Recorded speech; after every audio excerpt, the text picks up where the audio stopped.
Jumlah anggota keluarga gue 5.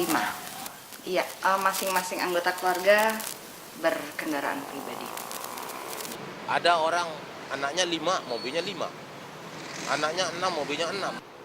Di sini pun kalau jam-jam tertentu yang jam macet itu kebanyakan mobil pribadi. Jadi mobil angkutan umum jarang sekali gitu. Karena kalau angkutan umum untuk saat sekarang ini tidak ada penambahan, paling diremajakan. Kalau diperbandingkan mungkin menurut analisa saya, angkutan umum dengan angkutan pribadi, kayaknya 75% lebih banyak angkutan pribadi daripada angkutan umum.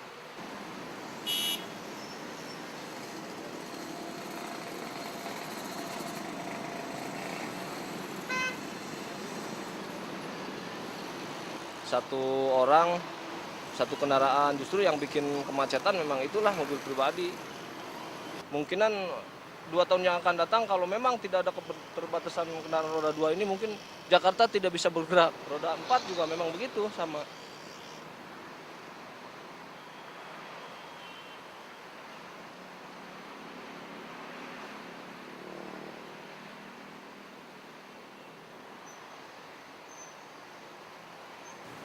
Kendaraan umum itu nggak sesuai gitu loh, mulai dari ongkos, terus kondisinya mulai dari bentuk, lihat aja bentuk kendaraan umumnya itu gitu loh.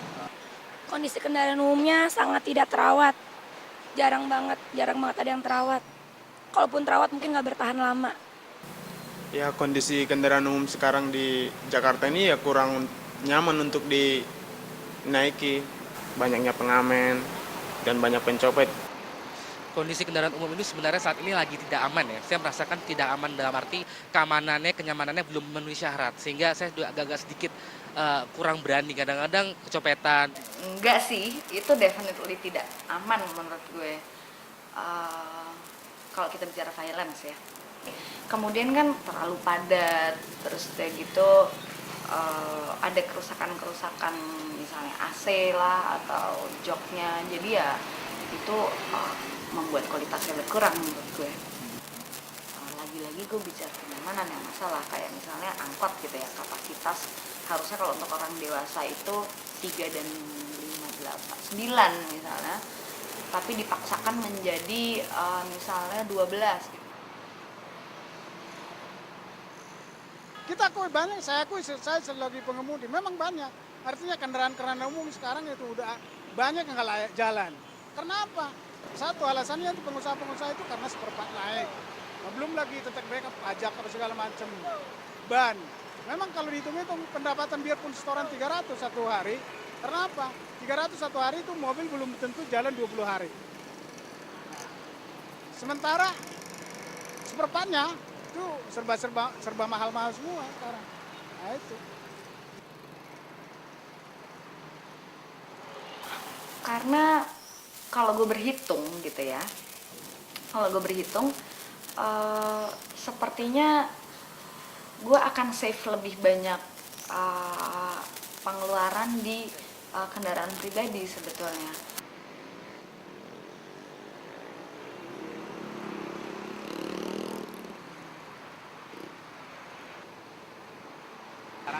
Mestinya ya diremajakan ya mobil itu ya, disubsidi lah. Angkutan umum disubsidi semua lah. Jadi mobil-mobil yang istilahnya yang las-lasannya banyak, yang mau jebol lantainya yang itu ya, diremajakan gitu loh. Jadi disubsidi oleh pemerintah untuk angkutan umum itu. Sedang PPD sendiri udah nggak dapat subsidi. Ya kalau menurut saya kalau kendaraan pribadi tidak perlu disubsidi lagi karena kan mereka ini kan istilahnya daya angkutnya nggak begitu banyak. Ya lebih baik begitu.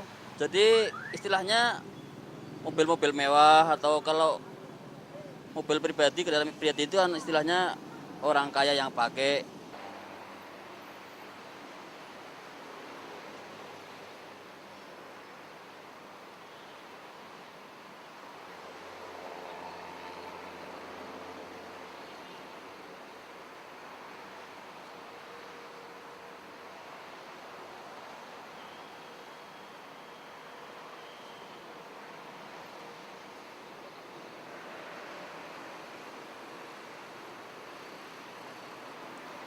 pajak BBM itu sudah pasti karena itu setuju-setuju saja karena di situ malah menambah subsidi pemerintah untuk menstabilisasi harga-harga BBM jadi dia akan terus melambung gitu loh. Ya lagi-lagi sih kalau ini untuk kesejahteraan orang banyak gue setuju ya. Buat apa nyumbang ke orang yang sebetulnya bisa mensupport kehidupannya sendiri. Lebih baik kan ini dikasih ke yang lain. Kalau mau berpikir untuk kesejahteraan banyak orang gitu ya, bukan kesejahteraan personal. Setuju banget. Karena seharusnya yang punya mobil itu memang orang yang benar-benar sudah mampu. Pribadi itu kan untuk bukan rakyat. Banyakan orang-orang kaya. Biar aja 10 kali lipat juga nggak apa-apa. Negara makmur.